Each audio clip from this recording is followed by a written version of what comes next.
Bonjour, je commence ce vlog avec une tomato face. Je reviens de courir, je pense que ça se voit. Je vais m'asseoir aussi parce que j'en peux plus. Je voulais commencer ce vlog avec un sentiment de gratitude et de reconnaissance envers moi-même, mais surtout vous dire comment vous pouvez le faire. Aujourd'hui, j'ai couru 2 km de plus que la dernière fois. Donc en fait, les kilomètres, comment dire, je sais que je les ai dans les jambes, je sais que je suis capable de le faire, c'est juste que là, c'est un peu difficile. Mais déjà pour ça, je suis contente. Mais, pardon, j'ai très chaud. Mais au-delà de ça, en fait, là où je vais courir, il y a une grande montée, vraiment une très grande montée. Et puis quand je la fais en marchant, déjà, ça me tue. Vraiment, quand je le fais en marchant, ça me tue. Et donc à chaque fois, je la fais en marchant après avoir couru parce que je ne m'en crois pas capable, mais je sais que c'est dans ma tête, je sais que j'en suis capable, c'est juste que psychologiquement j'y arrive pas. Et aujourd'hui je me suis dit, peu importe comment tu cours, peu importe si tu cours à 2 à l'heure, peu importe, tu cours, tu vois, tu cours dans cette montée.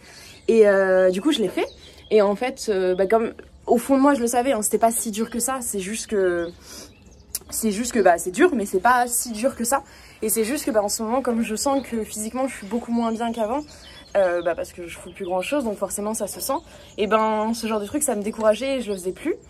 Et aujourd'hui je l'ai fait et trop bien, trop bien. Donc déjà j'ai fait 2 km de plus parce que en fait je me suis mis comme challenge pas un nombre de kilomètres, mais surtout que en fait quand je cours avec mes chiens, ils courent en liberté. Et souvent ils courent à côté de moi en mode on joue, donc ils ont des bâtons, des machins, des trucs. Et je me suis dit ok, je fais des tours jusqu'à ce qu'ils soient claqués et ils aient plus envie de jouer. Et le dernier tour qu'on a fait là, déjà en fait ils pensaient qu'on allait tourner et rentrer, et en fait non, on a refait un tour. Et là ils couraient vraiment à leur rythme, ils faisaient pas les fous à côté. Donc c'était trop cool. Je me suis dit putain, j'ai pas envie d'en faire 12 de plus. Mais non, en fait celui en plus a été le bon. Et puis après, grosse montée, donc trop bien, je suis trop contente de moi. Et tout ça pour vous dire que quand il y a des trucs où vous sentez que c'est des barrières psychologiques, je pense qu'il faut se le tenter. Et après quand on réussit, et même si j'avais couru que la moitié de la pente, j'aurais été super contente, vraiment j'aurais été super contente. Et la fois d'après je l'aurais couru en entier. Mais c'est vraiment se dire, être un petit peu dur avec soi-même, mais se dire peu importe comment tu le fais. Et du coup, bon alors après ça marche pas avec tout, hein, parce qu'il faut pas s'éclater les genoux, s'éclater n'importe quoi, hein. Là moi je savais que je les avais dans les jambes, je savais juste que j'avais une grosse flemme, et puis voilà, j'avais pas envie de rater en fait, j'avais pas envie de me confronter à l'échec, et du coup ça l'a pas été. Et en fait je suis bête parce que même si j'avais fait 2 foulées, ça aurait été 2 foulées de plus, et soit je l'aurais vu comme ouais c'est 2 foulées sur 50 pour monter la côte, soit je me serais dit bah c'est 2 foulées de plus que t'as pas fait la dernière fois. Ça va mon whisky? C'était bien d'aller courir, mon bébé? Et voilà, bon bref, de toute façon c'est toujours la même chose, c'est comment vous voyez les choses, comment vous voyez votre effort et tout. Oh, j'ai tellement chaud, enfin ça commence à redescendre là, mais...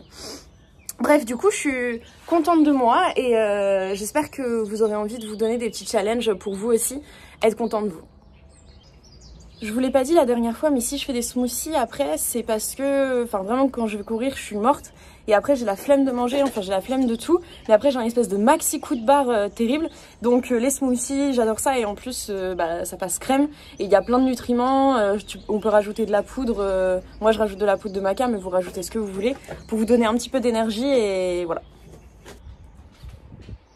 Je vous explique. Nous sommes 4 jours après la vidéo que je viens de tourner. Je comptais vous tourner toute une vidéo complète, mais entre ce que je vous montre pas de ma journée et les 4 heures de sieste que j'ai claqué après l'effort que j'ai fait pour la course que vous veniez de voir, et voilà, du coup je vais tourner ça aujourd'hui. Je souhaitais vous parler un petit peu des chaînes que je regardais sur YouTube. Donc il y a Otakult. Donc Otakult, ça va parler des animés et des mangas. Je suis très mauvaise pour faire 2 choses en même temps, donc il y a de grandes chances que j'arrive pas à parler. Mais voilà, c'est hyper cool avec Demon Slayer, mon dieu, mais qu'est-ce que c'est génial. Si vous devez regarder un animé, regardez celui-là, il est vraiment génial.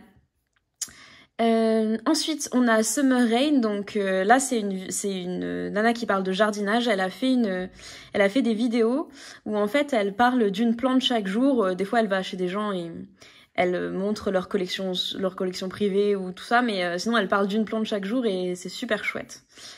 Ensuite on a Planterina, donc celle-là je vous en ai déjà parlé, mais elle a des plantes qui sont incroyables, et puis ses conseils sont toujours cool, et j'aime bien sa façon détendue qu'elle a de parler des plantes. Ah ouais, ensuite on a Alana Blanchard. Donc Alana Blanchard, elle fait, donc c'est elle qui gère la chaîne à mon avis. De temps en temps on voit son mec qui est Jack Freestone. En gros c'est un couple de surfeurs. Et puis je sais pas, leur vie est assez chill. Il y a des beaux paysages, ils sont véganes. Des fois ils donnent des petites recettes. Leur enfant est pas trop relou, donc c'est chouette. Ensuite Marion Caméléon. Oh, salut mon amour. Donc là si ça bouge, voilà, c'est qu'elle. Vous devez le voir dans le reflet. Oh mon bébé, t'es encore faim. Mais tu veux que manger, mon chat. Allez, pousse-toi. Pousse-toi. Donc, Marion Caméléon, c'est une nana qui fait des maquillages en principal. Sinon, des fois, elle montre comment elle se décolore les cheveux et comment elle fait des couleurs. Enfin, là, vous voyez, elle a les cheveux violets. Je pense que dans pas longtemps, on va voir. Voilà, là, elle a les cheveux verts et tout. Enfin, bref. Alors, non pas que je me maquille comme elle et non pas que je consomme ce qu'elle consomme parce qu'il y a plein de produits non vegan, etc. Mais je trouve qu'elle a un talent fou. Donc, j'aime bien la suivre, j'aime bien voir ce qu'elle fait. Et là, par exemple, elle se maquille avec les deux mains en même temps. Mais elle se maquille mieux que moi avec une seule main. Enfin, de toute façon, bref, elle est incroyable. Ensuite, il y a le cinéma du Durendal. Lui, il parle de cinéma. Là, en ce moment, il fait les Corona Vlogus. Donc, vu que les salles de cinéma sont fermées, il parle d'autres films. Et j'aime bien sa façon d'expliquer tout ce qui est l'aspect technique. J'aime bien son avis sur les films. En général, je suis assez d'accord avec lui. Donc, voilà, Durendal. Je suis pas contente, là ça va être une chaîne beaucoup plus politique. J'aime beaucoup son humour, j'aime beaucoup sa façon de voir. Des fois, il me fait réfléchir à pas mal de trucs. Donc, voilà. Et ensuite, il y a Jasmine Toux. Alors elle, c'est une mannequin qui a été connue sur Victoria's Secret. Alors comme vous voyez, je regarde pas tout ce qu'elle fait, mais je sais pas, je la trouve bonne vibe, je la trouve, je sais pas, elle met de bonne humeur. Elle a pas beaucoup de vidéos. Elle fait un compte Instagram qui s'appelle Joja avec Joséphine Strike. Et voilà, c'est sympa, mais voilà, c'est pas celle que je regarde le plus, mais de temps en temps, j'aime bien. Je voulais aussi vous montrer les chaînes de jeux vidéo, mais je pense que j'ai eu du mal à en sélectionner qu'une seule, donc voilà, je regarde pas mal. En fait, ce que je regarde, c'est un peu le gameplay, parce qu'en fait, il y a des gens qui... Attendez, je vous le montre là. Il a faim, il veut que manger tout le temps. Ben oui, bébé, oui. Sur les chaînes de jeux vidéo, j'aime bien regarder les premiers épisodes parce que souvent il y a du gameplay où le mec fait tout le jeu et du coup ça spoil complètement tout, mais j'aime bien un peu voir comment ça se passe au début, donc voilà. Mais ce serait difficile de vous en citer qu'une chaîne et du coup j'ai décidé de pas le faire, mais je regarde aussi pas mal ça. Là on va faire le repas du midi, on va faire pommes de terre, poireaux et ça il me semble que c'est du sétan. Donc du coup le sétan c'est des protéines de blé. Mais de temps en temps j'en mange parce qu'il faut varier un petit peu les protéines. Et puis voilà.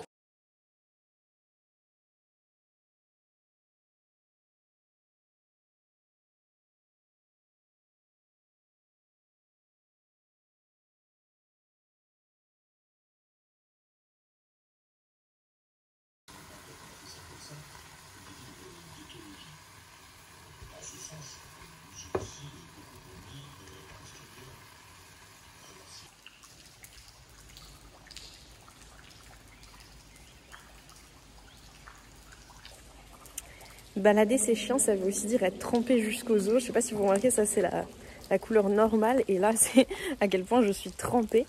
Mais bon bah ils ont besoin de leur sortie, ça vous le savez, mais eux aussi ils sont complètement trempés. Je pense qu'ils sont prêts à aller se baigner même s'ils sont trempés.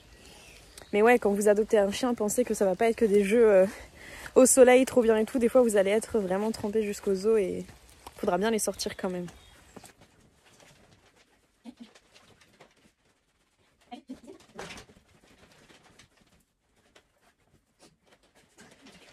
Et un de mes bouquins de cuisine que j'avais hâte de tester, c'est celui-là, le Yoga Cookbook.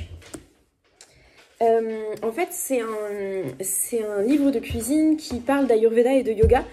J'avais lu surtout l'intro, mais j'avais pas encore fait les recettes parce que j'ai une copine qui me l'a emprunté, qui l'a prêté à une autre copine et je viens juste de le récupérer. Donc comme j'ai encore rien dans mon frigo comme d'habitude, je vais garder les recettes qui m'intéressent et je vais faire la liste de ce qui me chauffe parce que je pense qu'on en a encore pour un petit bout de temps à être en quarantaine, et quand bien même la quarantaine serait finie, je doute que le rythme reprenne de sitôt, donc je me dis que booster ses skills en cuisine, c'est toujours cool. Donc je vais regarder ça, mais si jamais... Non mais là, regardez, par exemple, écraser de petits pois à la menthe. Je sais pas si c'est 100% vegan.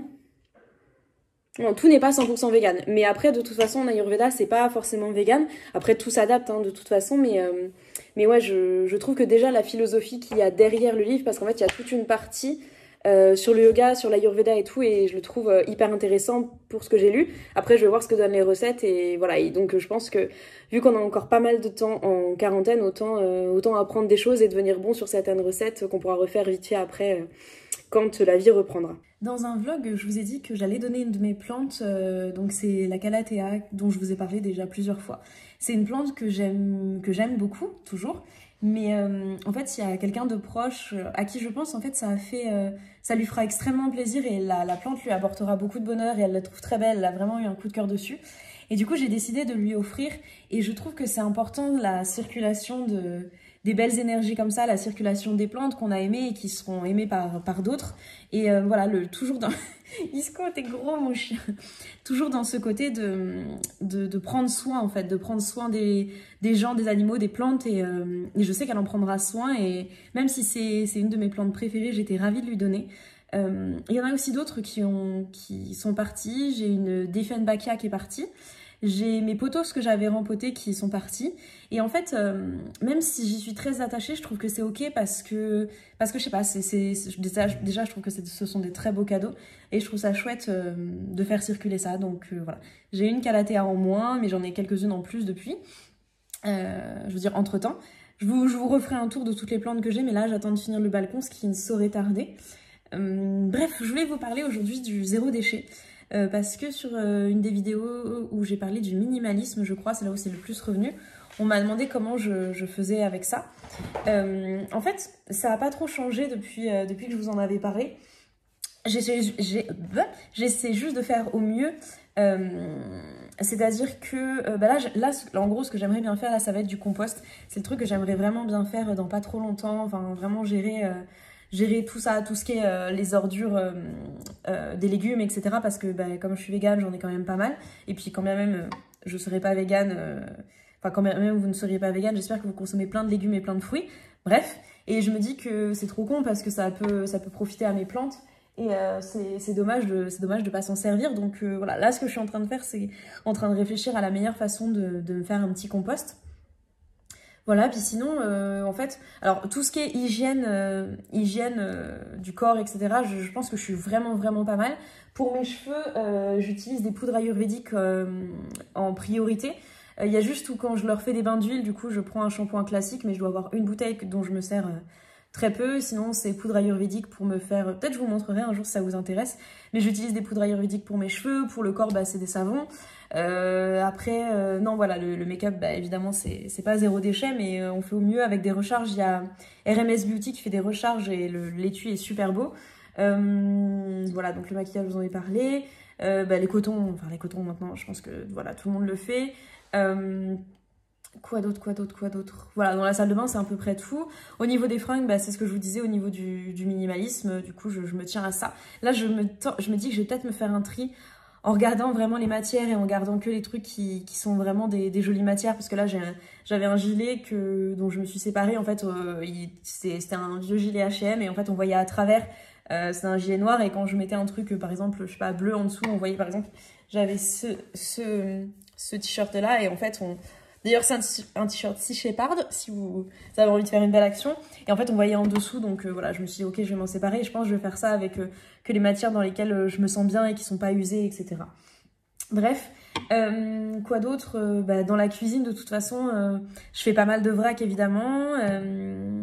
J'ai mes propres sachets, sachant qu'en ce moment, on a plus le droit de ramener nos propres... Regardez sa tête, il a trop faim, il est dégoûté. Il se dit, mais elle est folle à parler à une caméra. Oh, mon chien. Ouais. Ouais, on n'a pas le droit de ramener nos propres contenants, donc du coup là en ce moment j'utilise du papier, mais voilà. Non, mais voilà, le zéro déchet, je fais au mieux. S'il y a aussi le ménage, dans le ménage, je fais tout au vinaigre blanc avec un peu d'eau, et soit je fais des écorces de citron ou d'orange infusées dans du vinaigre blanc, mais de toute façon l'odeur du vinaigre blanc reste jamais, donc c'est pas très grave. Ou sinon je fais des huiles essentielles, mais comme c'est quelque chose d'assez noble, j'évite de le mettre, mais ça m'arrive. Non, voilà, en fait, le zéro déchet, j'essaie juste de faire au mieux et voilà, après il y a des choses sur lesquelles je sais que je peux mieux faire, mais en gros j'essaie de m'améliorer tout le temps. Il y a des choses sur lesquelles, par exemple, vous voyez les barquettes des loups là, c'est en plastique, dans lesquelles ils mangent. C'est en plastique, mais je sais que là, par exemple, j'avais pas trop le choix. C'était galère, tout était fermé et tout, donc j'ai utilisé ça. Pour ma grand-mère, quand c'est elle qui les garde, je vois pas dire bon bah tu fais 500 grammes de ça, 100 grammes de ça. Enfin, elle aime pas trop mettre les mains là-dedans, et ce que je comprends totalement. Donc oui, ils ont des barquettes. Enfin, voilà, il y a des choses sur lesquelles je peux m'améliorer, mais j'essaie de faire au mieux. Donc voilà. J'espère que ça aura répondu à vos questions. Si jamais il y a des domaines sur lesquels vous avez fait du zéro déchet et qui a révolutionné votre vie, dites-le moi avec plaisir. Et puis, je vous laisse pour aujourd'hui. Je vous dis à très bientôt.